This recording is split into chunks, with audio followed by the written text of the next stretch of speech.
नमस्कार, मेरा नाम है देवांशु और आप देख रहे हैं लाइव उत्तराखंड। केरल में हथनी के साथ हुई निर्मम घटना के बाद देश के लोगों में गुस्सा साफ देखा जा सकता है। जहां एक तरफ लोग इस बात को लेकर आक्रोशित हैं, तो वहीं दूसरी तरफ सरकार से इस मुद्दे को लेकर कठोर से कठोर कार्रवाई करने की बात कर रहे हैं। तो आज हम बात करेंगे एक ऐसे मुद्दे पर जिसने पिछले कई दिनों से देश की जनता को सोने तक नहीं दिया है।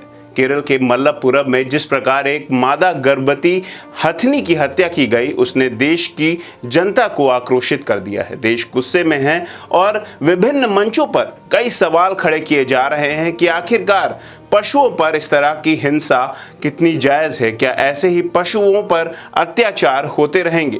देश की जनता से कई दिग्गज बॉलीवुड हस्तियों ने सवाल किया है और साथ ही इस पूरे मामले को लेकर देश के कई बड़े हस्तियां, जिसमें कि नेता भी हैं और कई बॉलीवुड हस्तियां हैं, वो कूद पड़े हैं और उन्होंने हथनी को इंसाफ दिलाने की मांग की है।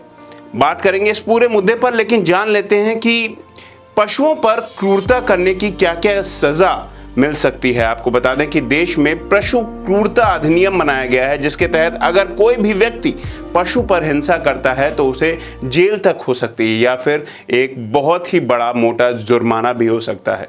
लेकिन इसके बावजूद भी लोग ऐसे कृत्य करने से बाज नहीं आ रहे हैं। केरल में जिस तरह लोगों ने हथनी को एक विस्फोटक भरा अनानास खिलाया, जिसके बाद खाकर उसका जबड़ा बुरी तरीके से फट गया। हथनी दर्द से कहरा रही थी, लेकिन इसके बावजूद भी उसने उस दर्द को थामे रखा और पास की एक नदी में चली गई। नदी में जाकर उसने अपने पूरी सूंड को पानी में डुबो दिया, जिसके बाद उसके जो घाव था उसमें जलन थोड़ी सी कम हुई, लेकिन जो अंदर जो उसने विस्फोटक भरा फल खाया था वो कहीं ना कहीं उसकी मौत का कारण बना। 3 दिन बाद हथनी की मृत्यु हो गई और लोग खड़े के खड़े देखते रह गए। वन विभाग को इसकी सूचना मिली तो वन विभाग ने तुरंत एक्शन लेते हुए हथनी को उस नदी से निकाला और उसका पोस्टमार्टम किया, जिसके बाद हथनी को दफना दिया गया है। आपको बता दें कि इस घटना के बाद पूरे देश में आग फैल गई है।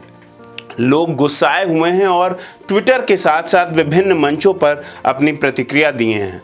अगर बात करें तो उत्तर प्रदेश की तो मायावती, जिनकी लोक पार्टी का जो चुनाव चिन्ह है और जो चिन्ह है हाथी, उसको लेकर मायावती जी ने एक बयान दिया है। उन्होंने कहा है कि ये जिस प्रकार हिंसा की गई है उस पशु के ऊपर, वो बेहद निंदनीय है। देश में इस तरह की घटनाएं नहीं होनी चाहिए। इसके साथ साथ मेनका गांधी, जो कि बहुत दिनों से, बहुत सालों से पशु क्रूरता पर एक आंदोलन छेड़ी हुई हैं, पशुओं पर होने वाली हिंसाओं को लेकर वो कई मंचों पर बात कह चुकी हैं और इसका पुरजोर तरीके से विरोध कर चुकी हैं। उन्होंने कहा है कि इस तरह की घटनाओं पर सरकार के साथ साथ कानून व्यवस्था को भी कठोर होना चाहिए, ताकि इस तरह के बेजुबान पशुओं पर हिंसाएं रुक सकें। जहां तक कि ये बात है केरल की हथनी की, तो उन्होंने लिखा है कि मैं उस हथनी को न्याय दिलाने की सरकार से पूरी कोशिश करती हूं। इसके बावजूद देश की जनता अब आक्रोशित है और अलग अलग मंचों पर अपनी प्रतिक्रिया दे रही हैं। आम आदमी के साथ साथ बड़ी हस्तियां भी इस पूरे मामले को लेकर गंभीरता दिखाई हुई हैं।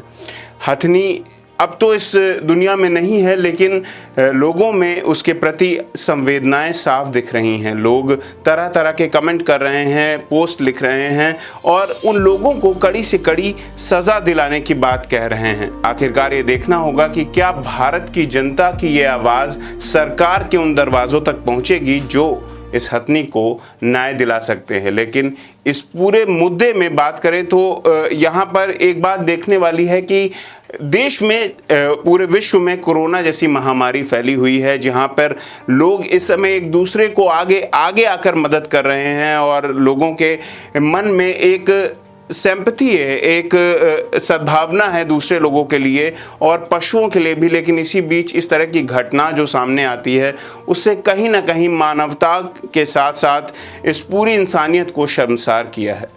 हम ये कहते हैं सरकार से, और हम ये सलाह ज़रूर देंगे सरकार को कि अगर इस तरह की घटनाएं होती है पशुओं के साथ तो सरकार पशु क्रूरता अधिनियम में कड़े से कड़े बदलाव करें ताकि इससे जल्द से जल्द न्याय मिल सके। क्योंकि बेजुबान जानवर हैं, अपने लिए नहीं लड़ सकते, लेकिन जो लोग इनके प्रति विश्वास रखते हैं, इनके प्रति कहीं ना कहीं एक इनका दर्द समझते हैं, ऐसे लोगों की मदद करें और जिससे इन पशुओं के ऊपर होने वाली हिंसा की गतिविधियां कम हो सके।